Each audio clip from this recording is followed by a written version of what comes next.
Hey guys, Sundown here. This is going to be my chapter review to My Hero Academia 194, Wintry Weather UA High School. So it's just a continuation from last chapter, and we see Deku really, he's on a night kind of jog, a nighttime jog, because he couldn't go to sleep after his dream and after having temporarily, and not full power, but he exploded with One for All in the middle of the night during his kind of wet dream kind of thing.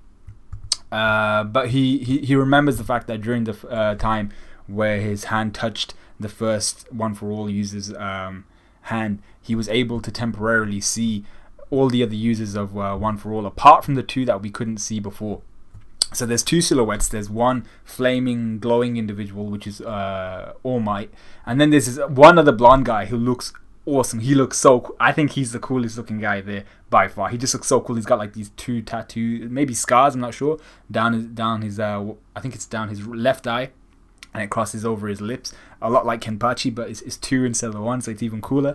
And he just looks so broad, and he looks so kind of like he's wearing some sort of like bony armor. It looks so cool. Then there's this other guy with like a black bob, and then there's All Might's master, there's the original user, then there's the Hellboy guy, and he sees all these people, and obviously his reaction is to go to All Might the next day, or as soon as day comes, and he tells him that I saw the first user's memories, and technically All for One's memories as well, and he tells him of like how he talks to All Might about how, like, you know, you saw it when you were younger too, but you told me that it wasn't something that was conscious. It wasn't something that discussed anything with you particularly. It was just kind of these memories that were given to you, and you saw through them and exactly what happened, things like that. But he then tells All Might about how, with him particularly, he was addressed by the first user of One for All, and how he said something about how he could only manage 20% of One for All, and then something about the point of singularity, whether that be about quirks or whether that be about something else. But obviously this surprises All Might, and he's intrigued by it, because he's never experienced this, and he was the previous user of One for All, and his master never made any mention of it either, suggesting that his master had never experienced something like this as well. So far as All Might knows it, and so far as we know it, Deku's the only one who's experienced something like this, where a user of One for All, the original user of One for All, well, actually not even technically the original user that we know of that was fighting against All for One, he's never addressed anyone so far as we can tell. And then we go and see a flashback between All Might and his master. I've forgotten her name, I keep forgetting her name. But she talks about how the quirk One for All has a ton of things packed into it, in terms of people's dreams, people's ambitions, because with power comes ambition, and how all of these kind of thoughts and wishes kind of cultivated within the quirk, and how it's kind of been stored as part of that power, and that's what she thinks is so kind of romantic about their quirk, the fact that even though they may fall or die on the path to like this greatness, they can all meet each other again within One for All, and kind of discuss, maybe, I don't know, she didn't seem to say anything to Deku, it was just the first user, but maybe there might be more to this. Maybe they can all teach Deku some part of it, One for All that they figured out, or something that was unique to them, or part of unique to their ambition within One for All. So maybe it's a bit of a change in quirk in that sense. Depending on your ambition and depending on where you want to take it, it reacts differently, and you're able to unlock different parts of One for All. So I'm not sure how this is going to go, but this is really, really interesting. And just the fact that his master said that it kind of combines your ambitions, and it stores your ambitions and your dreams and all that kind of stuff, it does make it sound really unique, and this is what All Might's intrigued by, evidently. And then All Might figures out that, like, okay, you blew up, you bust up your bed and shit like that, but you seem to be fine and it's all good, and we don't really know what this point of singularity is. But he's talking Deku through all of this, and he's like, is there anything else to note, what else happened? And Deku only mentions that he couldn't see two of the users, and that he couldn't really see All Might, because All Might was a bit blurry, because it's probably because he's new, but I think it's also because he's not dead. So the two other users, I think, may have given up One for All, but may not have died in the process. So I'm not sure what exactly is the is the kind of, I forgot the word, is the thing that needs to happen for you to be present in your entirety, your whole visage and everything like that, in the kind of vestiges of this memory and stuff like that. But those two silhouettes obviously there's something different about them, the reason why they're not there. The original user's there, Hellboy's there, the Black Bob guy's there, All Might's master's there, the cool blonde dude is there, and everyone apart from All Might, who's half there but not really, and the other two who are the silhouettes. I mean, like, they I don't think they're dead, but the issue there is All Might would have known and would have also said to Deku, actually, you know what, when I had the same memories kind of transmitted to me, I didn't see those two either. But he seems to be completely confused by this, so maybe there's something different about how Deku's remembering these things. Maybe it's the fact that he's only got 20% of his power, and maybe if he hits 100%, he'll be able to see those guys, or maybe with more power, he'll get more of that responsibility of One For All. But I don't really know why he couldn't see them, but he can't see them at the moment. And All Might then just consoles him, and he's like, don't worry, we'll work this out together.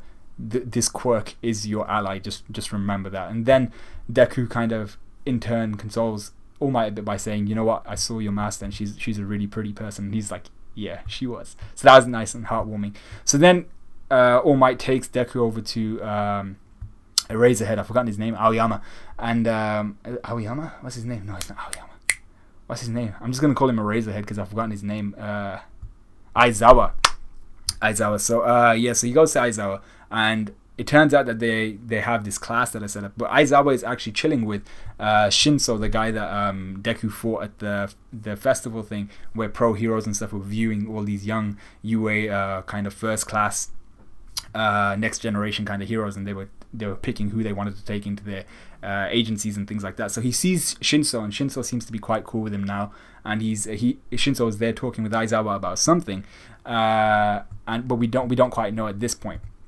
Aizawa tells Deku to go and ready up and to get ready for what they're about to undergo, and so he gets dressed and everything in his hero gear, and we see all of Class 1A in their new hero gear. They seem to just be thicker, with a cape for Yao Yorozu and stuff like that, and with kind of a furry collar for the acid spitting girl. I've forgotten her name. I'm really bad with names in this manga particularly. And yeah, everyone just seems to have been given winter gear. It all looks cool and stuff. I think Shoto actually doesn't really need winter gear, considering he can regulate his own temperature. So he's just chilling. He could go out in boxes and he'd be fine. But we see Ida. I think Ida's costume's changed a bit as well. He's got a bit more padding and his collars are slightly raised. We see Bakugo. His costume looks really awesome, because I don't ever remember it being fully blacked out, but it's fully blacked out now, and he's got that white X across, and it just looks awesome. And apparently now it generates heat because it's the winter rather than whatever it was doing before. And so Deku compliments him for that. He's like, that's a really good idea, the fact that it generates heat so you don't get cold during the winter, and you can just walk around basically generating your own heat for yourself. You're a walking radiator. So then Deku starts being complimented by I think his name is Ojiro. I don't know how I remembered his name, but about how his itinerary has changed itself. He's got gloves and stuff like that, and Deku's like, yeah, these are my second set of gloves. And then we see a little bit of jealousy from Uraraka, who because Deku's talking about Hatsume. He's like, oh yeah, she's been helping me out, she's been doing this, doing that. And then Uraraka remembers what Hatsume, like her interactions with Deku, and she just uppercuts herself. And I was like, oh shit, yo, calm down, it's not that deep. So then we see what the training is going to be, and we see this tumbleweed go across, and class 1B, I think it is, they enter the fray. And it turns out that their training sessions are going to be alongside class 1A. So the two hero classes are going to be duking it out, something along those lines, maybe even working together to try and improve each other's abilities and improve the cooperation between each other. And obviously the crazy guy in class 1B is there trying to compare them to one another, saying that we scored only 2 ballots lower than you, we're catching up to you even in our performances and stuff like that, with your live performance and our super high quality drama and stuff like that. And this shakes I've forgotten what's his name. I haven't read this manga in so long. What's his name? Bakugo's boy, the hard guy. I've forgotten his name. I swear it begins with a K. And so yeah, then the Aizawa kind of just strangles. I'm not what type of teacher is this, but he strangles that class 1B dude, and he says not to make a fool of himself, and everyone is not to make a fool of themselves, because they've got a new person that's going to be observing and is going to be watching what's going on. I think he's going to go into one of their classes. So we then see Shinso Hitoshi from class C and that was the Department of General kind of Education, and now he's kind of moving into these classes of hero. So I think he's going to move into either class B or A as part of the hero kind of stream. And he's got this new mask thing, and it looks pretty awesome. I think it's going to be something to do with projecting his voice or something like that, so he can control multiple people at once. Maybe he has that ability, or he can brainwash multiple people at once. But people are also questioning whether he's going to help Deku with his kind of memories of One for All, because I think it was in the festival that he actually promoted, or he triggered the initial memories from he triggered Deku's memories initially of One for All, and maybe he's going to be able to help him along in the future with these memories. So that's how the chapter ends. I'm actually really hyped to see what Shinso's going to do, and what they're gonna, if he's going to enter one of the classes, where he's going to be put. And I'm actually very hyped to see what types of training they're going to be undertaking. So let me know what you guys thought of this chapter. Let me know what you guys thought of this review. Like, comment, subscribe, all that good stuff, and I'll see you guys in a bit.